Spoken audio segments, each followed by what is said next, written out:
Ron. So let's figure it out. Welcome to the Cooldown Lab podcast, episode number. We Something between 10 and 15 because it's been a while. Life happened, and we had to take almost a month and a half or 2 months off while life settled on both our fronts. But we're back at it today. Sadly, having missed Miami and Canada, our home race, but we're back at it now for Monaco. It's so sad. We didn't even make predictions for our home race. We were just so caught up with life. But It you would know have been what? unfair. We had the Canadian Air Force, the Canadian geese giving us the intel. We would have been, betting on a rigged race at that point. We were actually on a conference call with Mohammed bin Sulayem and Mark Carney, and we were discussing what the outcome was going to be. And we couldn't actually have a podcast because Couldn't in we good signed faith some, put those predictions through. non-disclosures. Yeah, couldn't in good conscience put those predictions through. It would have ruined the Yeah, betting odds for everybody. yeah, for sure. But we're back. We're back, and we got a lot to catch up on. First off, check out my new flag. Yeah, but check out your new hat. You're getting closer and closer to jumping ship and Listen, listen. changing who you're cheering for on this bandwagon for this year. I am not jumping ship. I'm telling you, Aston Martin is a ticking time bomb, and when that bomb goes off, it's gonna then, it's gonna be chaos for every other team. All right. then they'll be in ninth place, not 11th place. Yo, they're gonna be fine, bro. They're gonna be fine. But this hat is actually for my summer car. Okay, I saw it and I'm like, it'd be fun to wear a Mercedes hat and a Mercedes because I can't afford an Aston Martin. Unfortunately, they're a little pricey. They're Um, pricey. That's just a why tiny that's why I bit. drive Toyotas.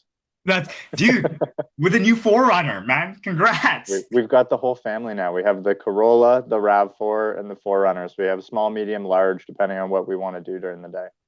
And we're gonna make it more aerodynamic. We were actually discussing with Adrian Newey. We're gonna attach a wing to it. Garrett is already ahead of the game, going to the V8, ditching the V6 Yeah, hybrid. we're going to the new regulations years in advance. We're starting our aerodynamic upgrades Yeah, in yeah. 2026 in preparation for the V8s coming back. So He's already ordered his Toyota Gazoo racing sticker. for It's my cinder block that I get to drive down the street and take from gas station to gas station in the pursuit of outdoor activities. oh man. But I mean, hey, listen. This in your car's defense, if Kimi Antonelli had your forerunner in the Canadian Grand Prix, he might have been fine with how he was running through the grass. He would have done less grass clipping, that's for Yeah. sure, when him and George were throwing it at each other. He would have put on a few seconds on the grass. 100%, 100%. He would have caught up, not slowed down. Yeah, dude, that was wild watching those two go at it, both in the sprint race. I mean, and in the regular race. Like that was coming as close to Toto Wolff running out on track and giving them both a spanking for bad behavior as it could have possibly gotten. Yeah. And I think there is a lot of people quite worried about how that was going to play out until George's car finally cannonballed and calmed everything down for everybody.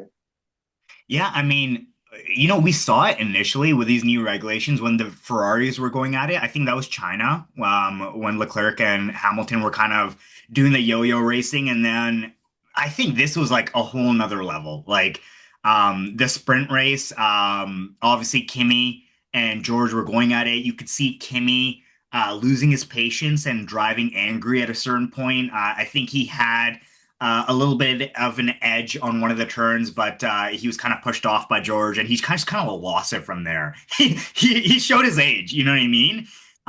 But then coming to the race, it seemed like he just collected that, and man, he just like changed overnight. And the next race, it was just such competitive racing between the two of them, and it was so close. Yeah, you're right. Toto, Gunter, actually in one of the podcasts was like, Toto was shitting himself. He's like, Toto's pants were brown. I'm sure he was wearing his brown pants, man. Like that got heated. And when you as a team boss are watching that, especially with your future golden boy, and someone like George who has shown that he's willing to potentially crash to make it happen, certainly would put a team boss at ease, especially one who's already dealt with Lewis Hamilton and Nico Rosberg in the past, right? So he's Yeah. probably having some post-traumatic team orders Oh, for experience sure. there. Yeah. But luckily, they didn't come to it until Toto hit the self-destruct button on George's car and put an end to it all. Just like a turn off. Just like, okay, engine meltdown now. Yeah, 100%. There's That was the running theory for at least 30 seconds, was that he just cannonballed his car and said, "That's it, we're done." It I was it think was to the it, great joy of many a George hater online, as well as the entire Red Bull social media team, when they saw him throw his headrest out all over the track and stomp around. yeah. Yeah. Honestly, what's your take on this? The FIA like gave him shit, fined him, but bro, like it's a sport. Why take the emotion out of the sport? I just think that was a little rough. I mean, yeah, it goes back to, I think it was Lewis and Sebastian Vettel at one point, because someone was telling Lewis that he was being all angry and emotional on the radio, and Sebastian's like, "Well, what do you do? Put mics on soccer players or football players and assume that they're never going to get angry and say shit? Like, it's a sport. You got to let people enjoy the sport and show emotion, and you know draw us in with some amount of reality, not just an assumption that everyone's going to be polite the whole time." Yeah. Yeah, for sure. I mean, F1, we've seen the extremities of what the drivers can do. Like, I think there's been, in the past, like even with the marshals, they've gotten in fights with marshals, like with each other. There's one that comes up off the top of my head, like Max pushing and shoving, like Esteban. Uh, Yep. things like that happen, and I mean, that's any sport, though. That I've is any certainly sport. never played a lacrosse game and had someone like crush me from behind into the boards and got up and been like, "Oh shucks, that was unpleasant." Turn around and clock the guy or swear at him at least. You're not like, "Oh Yeah. shoot, darn, that didn't quite go my way. Yeah. Rats. I guess I'll try again next week." And think about it, Garrett. Like lacrosse is dangerous. Like any contact sport is dangerous, but this is like life or death dangerous. This This is is like like you push someone 50 off, G's into a wall dangerous, not like, "Oh no, I got a bruise on my arm." you're gonna kill someone dangerous. Yeah, So 100%. the stakes are just a tiny bit higher as much as yeah, lacrosse it's tough, but this is like yeah, you're gonna kill someone tough. And to the tune of like a difference between 25 and 0 points, that's millions of dollars that they potentially lose on a year. Yeah, So you yeah. know there's high stakes, and showing some emotion I think is pretty real. And I think if the FIA wants the sport to be popular, they need to show some emotion, not just a bunch of well mannered nepo babies driving around in circles. They want to see angry nepo babies showing Yeah. their true colors.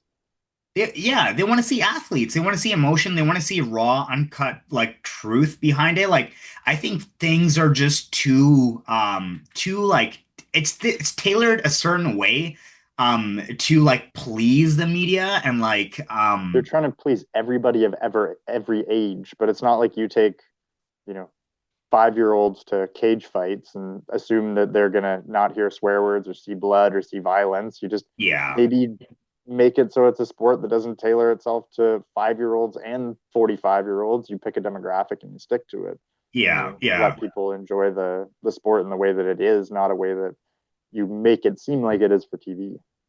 Well, if you think about it, Garrett, like think about the first few seasons of Drive to Survive and then towards the end. Like, didn't it seem like towards the end it was like so like, oh, Netflix there, come in, like, and it was like so it was just so like scripted or so like it's like as if it was meant to be there. Whereas in the beginning, it's like, yo, fuck off, Netflix. Like, we don't want you here. Like, get the hell out of here. And they're like trying to put like a mic to the wall, kind of, just kind of get the glimpse of what's going on inside. Yeah, I mean, drivers and teams started to show up more polished because they knew that if they ran around yelling and swearing and pushing people, that it would be on TV and shed positive or negative light on them. And so they, I think, become more polished as that stuff's around longer. Whereas the first few seasons of any TV show like that, or the first big media outburst, you'll see people being a heck of a lot more genuine to what they how they would show up. Yeah, yeah, yeah. No, it is what it is. But we just want the entertainment back. We want George throwing his headrest. We want to see Hadjar banging his helmet. We want to see the emotion. Bring it back, please. Lashing out with whatever, what was it the Red Bull social media team said, with borderline something something or something and whatever. Wait, what? You didn't see that? So when, you No. know how when George shit on Max a while ago, he's like, every time he doesn't get his way, he lashes out with borderline violence and whatever. Yeah. And so when George threw his headrest out of the car, um, Red Bull social media account commented on like the steward's investigation with like borderline whatever whatever as their tagline, and like it got so much traction on it right after that race. That's so funny. No, I didn't even see that. I missed that. But It was yeah, and hysterical. Like it was their social media team commenting on the like George Russell being, investigated for bad behavior essentially. yeah, yeah. No, gotta give it to their social media team, Red Bull and Mercedes. Their social media team has been on it. Mercedes, those Kimi pranks are something I live for these days. I'm like, who's gonna prank next? What's gonna happen? uh, 100%. he, Kid's going hard, yeah, both yeah. on the track as well as in the garage, throwing pies in people's faces. Yeah, for sure. I mean, he threw a pie in George's face because he's way ahead now. Yeah, right. And this kid, I mean, recapping a little bit, he's going for his fifth win in a row this weekend. From first win to potentially five in a row is pretty outstanding. And I mean, knock on some wood somewhere, but if he keeps this track record going, maybe he rivals Max by the end of the year. It's a long way to go. What do you mean he rivals Max in terms of his like wins? His number of wins in a row. Right now, Oh he's trying yeah. to usurp Lewis. Lewis's longest ever win streak was five. Kimi is going for five this weekend, starting on pole. And Max did what, 10 in a row? So Yeah. Yeah. the season is still young. The opportunity is there. Um, he's now going to start a huge legacy for himself. We'll see how far he gets with that in one season, but they gave him the car to do it if he can. Yeah, do you think with Kimmy doing it in his second season, is that itself is significant? Like I think Brutally impressive. yeah, I think he's gonna be the next big thing for sure. But like, man, how happy must Toto be with this season and his performance and like everything that, he did to make it happen, essentially. 100%. Like, what was his first? What was I can't remember when he won his first race this season, but as he crossed the line, Toto's quote to him was basically like, "He's too young. He's too inexperienced. They should put him in a junior team. Like, Yeah. why would anyone bring him to the big leagues? Anyway, look at you, first podium at a kid. It's like, let them underestimate you. Watch him regret it. Oh yeah. And now Monaco Grand Prix pole position, Kimi Antonelli. Like and Almost Max Verstappen. Almost. Son of a how how bitch. how good was that? The qualifying, like it was close. I thought Max had it. Max, I think you and I were messaging each other. Max in the first sector, he was like plus like 200th of a second, and we're just like, holy, he's flying. Yeah, dude. Like Max at the time, and he's like 2/10 ahead of Lewis in third, and then Kimi comes through and beats him by like 400ths of a second or something like Yeah, that. that was crazy. Yeah, you're right. He was 210, so he was quick. Yeah, Yeah, he came through, and it was like, oh, that's dramatically faster than anybody else went. It wasn't like, oh, he just eked it out by yeah. a thousandth. He was 2/10 ahead of everyone else. Oh And that yeah. was like a huge jump from, he set a 112.499 in Q2, and then he set a 112.094 in his Q3 last lap. And And Kimi made a similar jump from 112.7 to 112.051. yeah, he was what, like 400th of a second ahead? Yeah, like that was close. And there was like another one where I think Hamilton or someone got a thousandth of a second ahead. Who was it? Was it I forgot who it was, but all of these numbers were coming up. I'm like, damn, damn. It's just like one after the other. Yeah, and it was like it was a difference between hundreds and thousands of a second, and then Max did 2/10, and then Kimi did 2/10 Yeah, plus 400ths of a second. You're like, there it is. yeah. So now you get the Golden Boy in P1, and you've got the T Rex in P2 with the two Ferraris in P3, P4. That's gonna be a spicy turn one tomorrow. It's gonna be fun. It's gonna be fun, but talking about Ferrari, and obviously we've been talking about Ferrari a lot. P2, P4, and now even like, P3 and P4 in Monaco. They're really stepping it up. They're contending. How do you feel about Ferrari with everything they've been doing? I'm curious to see how they keep up with development. I think they brought a winning car to the start of the season, mainly because they launched super well. And I think that they gave themselves a nice head start on everyone. It'll be curious to see whether they develop and are able to follow Red Bull and Mercedes through, or if they die off for the second half of the season. Because I think we've seen them show up and kick ass early on, but Red Bull's clawing back, Mercedes is eking out the front. I'm interested to see what it looks like by the 20th race as opposed to the fifth race. Do you think Ferrari will win a race before the summer break? No, I don't No. think they'll win Yeah. a. I don't think they'll win a race. They haven't won one yet, but I don't think they'll No. win a race this entire season. I think they'll be like second and third fiddle the entire time. I don't know. I feel like the way they're contending, they're working towards it. I think they're creeping up. I think they might through catastrophic levels of luck. Yeah, I mean, there has to be luck involved, but it seems like they're building their team to get lucky. Like it's getting better and better. The team is like even Hamilton, like he's been performing way better, and I'm happy for him. I am happy for him. Like Kim Kardashian was in the in the paddock today, and he put it in the front row. Um. He's not front row. He's second row. He's second row, sorry, second row. But he's there. He's there in turn one, Yeah, So he's not in P18. yeah, he's not P18 exactly. So I don't know. Ferrari is I think they'll sneak in a win. I think they'll sneak in a win this year. And We shall see. well, yeah, we'll see. We'll see. We'll see. I think their strategy department, though, has wildly usurped that of McLaren, at very least McLaren in Canada, who put up the most bizarre strategy we've seen in a long time, leaning too heavily on their Google AI platform to Hey, decide when to be on slicks versus when to be on inters. I called Zach. I told him to put some studded tires on because it's Canada. It was gonna snow. I told him that. I Way told him to to put some chains on the F1 way to car. set up the McLaren sabotage.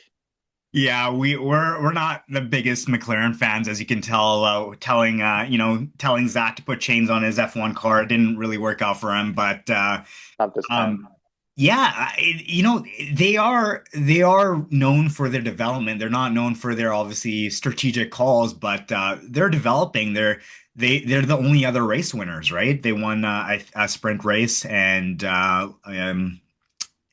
if anyone has a chance to put it up against Mercedes, it's got to be McLaren, with the same engine and their development, and the rate that they've also been, growing at. But they were nowhere to be really seen in Monaco. I feel like they were putting it up, and then they kind of just fell off. I'm not too sure if their car was, lacking downforce, but it seemed like it was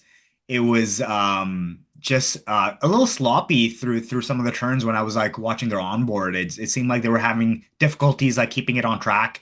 Um, and Well, just that's glue because they down. have that weird ass rear wing that looks so much less sophisticated than the one that Mercedes or Red Bull showed up with. With you mean the wing squared, the wing on the wing, Yeah, the wing on the wing. the The wing on the wing. McLaren was like, "Oh shit, everyone else brought a really cool thing. Let's just like stack some Look, weird things on there and hope for the best." dude, that wing on the wings look pretty cool. I'm not gonna lie. I think Mercedes and Red Bulls looks cool. I think McLaren's look like they, forgot their math homework and decided to do it in the hallway before walking into Yeah, class. they're like, oh shit, they're doing it. We gotta do it too. What spare parts do we have? Just glue it, put it together right now. Let me see if I can actually find the McLaren wing. But yeah, those.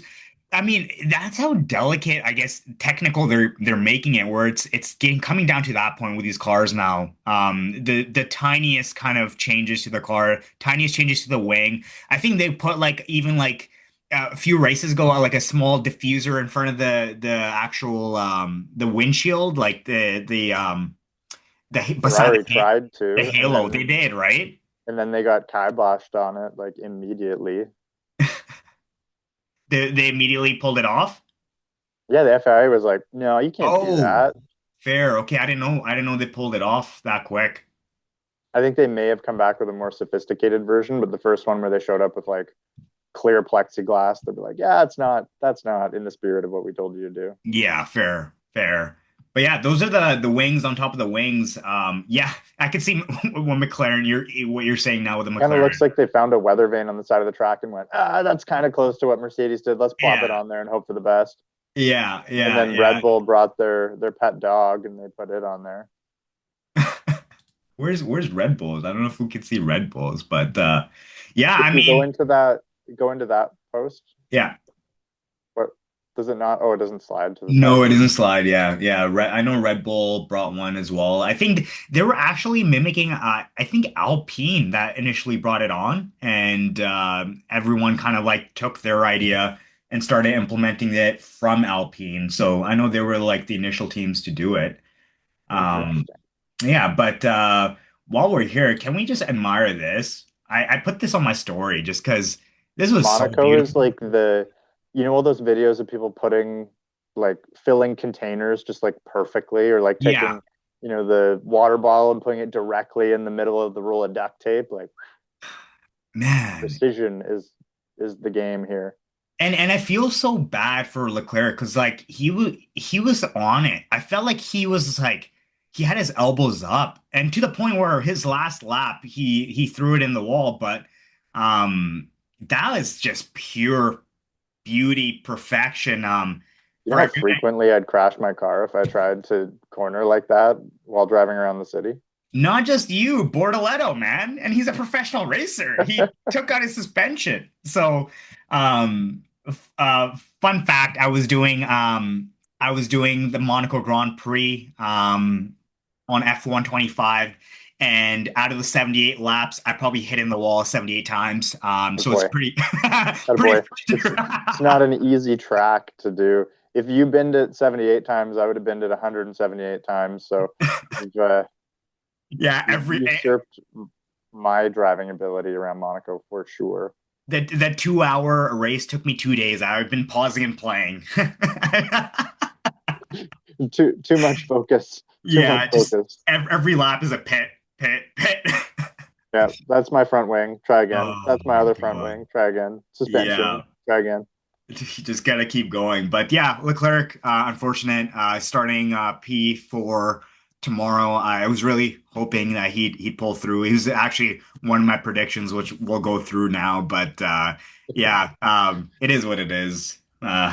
Before we get into predictions, what do we think of the current driver standings with Kimi out front with 131 points and his closest rival being George with 88, the two Ferraris in the mid 70s, and then, the two McLarens 58, 48, and Max down with 43 points.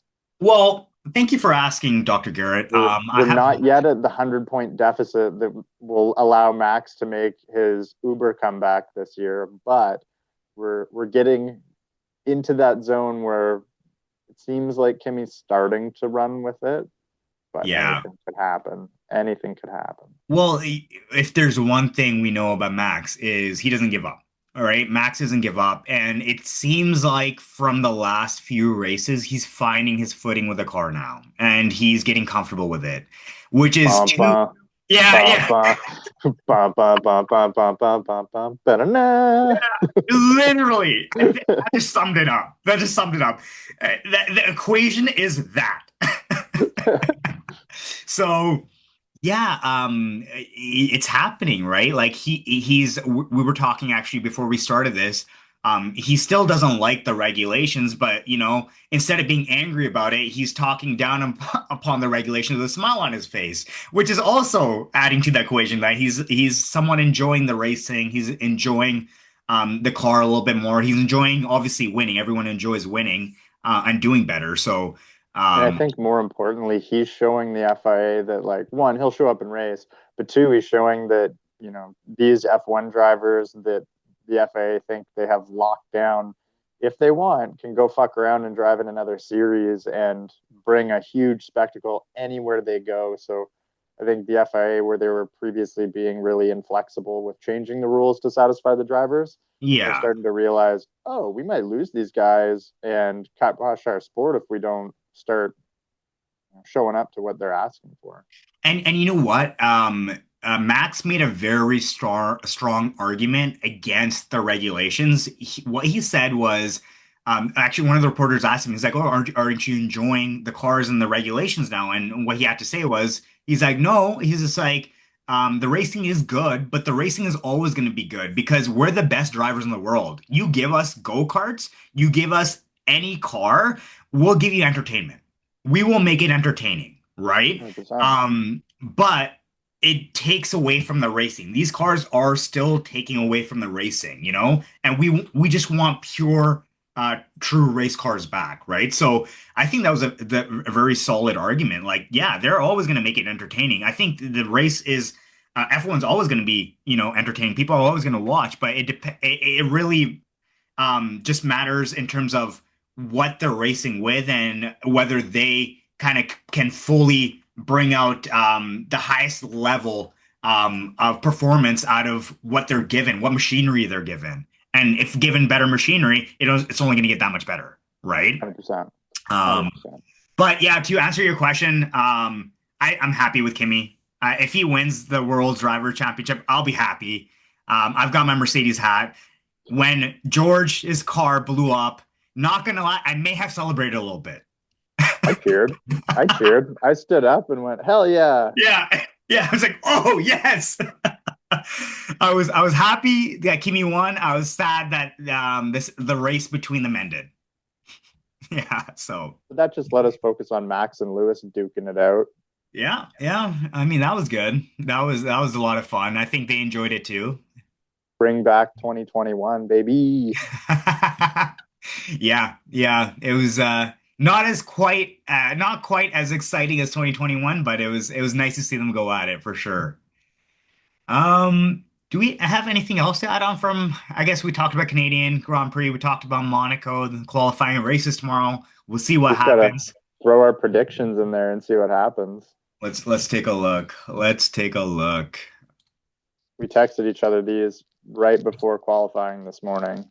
Yeah, so I have the Miami Grand Prix results here. I'll put those up later, our predictions and pretty much what happened. So we both nailed Kimi. And these are for the main race we were talking about. I was one off with Piastri, and then um I shit the bed on all of the yeah, rest of them. yeah, yeah. I feel was that the right podium for Miami? Miami, we had Kimi from Lando from Oscar. Yeah. Okay. Yeah. So, a little bit And off, a little then bit off. and then who did you have making the points? You had Lindblad, who was 14th, and I had Hulkenberg, who was a DNF. So Yeah. Yeah. that Well, let's was, not go there. let's not go there. That was a wah wah of a prediction, but oh Yeah. well. Fairly So, mute point as far as the points are concerned with that one. let's move on to Monaco. Let's figure out there. Let's figure it out. Okay, Um, we texted these to each other earlier. yeah. Who did you have again? And who did I have? I have Kimi taking it from Leclerc with Max coming up third. And honestly, not a bad prediction with the way qualifying went. Pretty And you solid. and you've got Charles from Kimi from Lewis. Not bad. Not bad. These are And then I decided to shit on George Russell and hope he bins it in the swimming pool. yeah, the swimming pool. And you continued your hate for Lando Norris and said, of all the people who will predictably crash their car, he's up there. So Yeah. Yeah. that's you. And then both of us threw the wild card on who's going to score some points. You've got Sergio Perez, which I think is pretty far fetched unless there's a gnarly safety car or a red flag. That's not gonna I happen. I chose the slightly safer choice of Lindblad putting some up there, but where did he qualify? I don't think it was overly I impressive. think he was like 15 or 16. Yeah, he's 15th, so Yeah. that's not far off from where Sergio's starting. And neither of us decided to touch Fernando or Lance because we figured that was an impossibility since they're basically starting in Canada. Yeah. He's starting on his yacht, bro. They're gonna have to pull the yacht in, put the car off. They're pulling a Kimi Räikkönen if they do that. Do you remember that? Yeah, yeah, yeah. I was His actually just car talking gave about up, it so the he other just day. walked to his yacht with a supermodel and went and had some drinks. Classic Kimi. Classic. Yeah, yeah. You know what's so funny is I just went through an Instagram post that was like going through his iconic walk. Like they were like taking us through his iconic walk to the yacht. But hey, Kimi doesn't have a $300 million yacht like the Strolls do. So Maybe one of the strolls pulls it off. Who knows? yeah, We yeah, shall see. maybe. But yeah, we'll see what happens tomorrow. And I think that's that for our pod today. We'll see what What Monaco time? What looks time like. do we have to be up in the morning to watch this thing? 6 a.m. Hell yeah! Can't wait. Yeah, what a weekend. What a weekend. Been eventful so far, and hopefully we get some excitement to round it out with a Grand Prix that is less processional than I'm anticipating that it's going to be. Yeah. Well, hopefully we have some actions. Hopefully we have some action. We'll see. We'll see tomorrow. Only one way to find out. Only one way to find out, and we'll know if they're still in second gear going around the second lap, if it's going to be time to hop on the treadmill and get some exercise while it happens, or if it's going to be a race worth staying on the edge of our seat for. We shall see. We'll figure it out. But on that note, let's sign off and we'll see you guys again next week, hopefully more consistently. We'll be back with some more consistency. There's Yeah. less life happening now, so Yeah. we'll be back. Sounds good. All right. We'll see you soon.